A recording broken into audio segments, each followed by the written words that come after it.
Organic creamer ఈ shop ఓపెనింగ్ని రావడం నాకు చాలా సంతోషంగా ఉంది.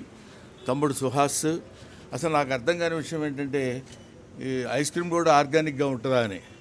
మామూలుగా ఐస్ క్రీమ్ అంటే మనకు పద్ధతిలో తెలుసు, కానీ దాన్ని కూడా కొంచెం హైజీనిక్గా పెట్టి దానివల్ల ఇబ్బందులు లేకుండా, మామూలుగా ఐస్ క్రీమ్ తింటే ఏదో ఇబ్బందులు వస్తాయి అది ఇదని అందరూ చెప్తుంటారు, అటువంటివేమీ లేకుండా ఒక సరైనటువంటి మెడికల్ రీతిలో దాన్ని పొందుపరిచి ఇట్లాంటి షాప్స్ బోర్డు అన్ని ఓపెన్ చేశాడు ఇతను. ఇది చాలా బాగుంటుంది, అందరూ తినమని చెప్పడానికి నేను రాలేదు. బాగుంటే అందరూ తినండి. ఇలాంటి వాటిని మనం ఆదరిస్తే మనం హ్యాపీగా ఉంటాం, మన హెల్త్లో హ్యాపీగా ఉంటాయి. Thank you very much. I wish you all the best, my dear Suhas. Thank you. God bless you.